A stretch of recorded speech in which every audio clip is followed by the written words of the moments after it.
നീതിമാനും പരിശുദ്ധമായിരിക്കും ദൈവത്തോടൊരു പാപിയായ മനുഷ്യൻ എങ്ങനെ ജീവിക്കാൻ പറ്റും? എന്നാൽ സൗഖ്യമുണ്ട്. ഞാൻ നീതിമാന്മാരെ തേടിയല്ല, പാപികളെ തേടിയത്രേ. എൻ്റെ അടുക്കലേക്ക് വാ, എൻ്റെ കൽപ്പനയെ അനുസരിക്കുക, നിനക്ക് ഞാൻ പാപമോചനം തന്ന് വിശുദ്ധനാക്കി തീർത്തിട്ട് എന്നോട് കൂടി ജീവിക്കാം. തോട്ടിൽ കിടക്കുന്ന ഒരുത്തരം നമ്മൾ വീട്ടിൽ കൊണ്ടുവരുത്തതില്ല.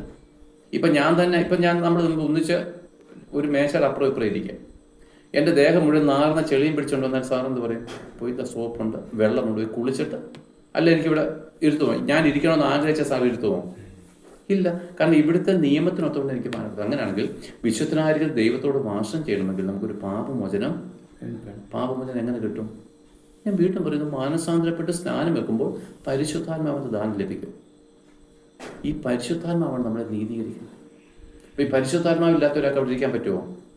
പരിശുദ്ധാത്മാവാണ് നമ്മൾ. ഞാൻ എന്ത് വിശുദ്ധനാണ് പറഞ്ഞാൽ നിങ്ങൾ അഹങ്കാരം, ഇത് സത്യം. പരിശുദ്ധാത്മാവ് വന്നാൽ ഞാൻ വിശുദ്ധൻ, ദൈവത്തിൻ്റെ മകനാണ്. അപ്പം പരിശുദ്ധനായിരിക്കുന്ന ദൈവത്തിൻ്റെ മക്കളും വിശുദ്ധന്മാരല്ലേ? പാപി ഇങ്ങനെ മക്കളായിട്ട് തീരും. അപ്പം ഇത്ര വലിയ പദവിയാണ് നമ്മൾ നഷ്ടപ്പെടുന്നത് മനുഷ്യരോടുള്ള ബഹുമാനത്തിൽ.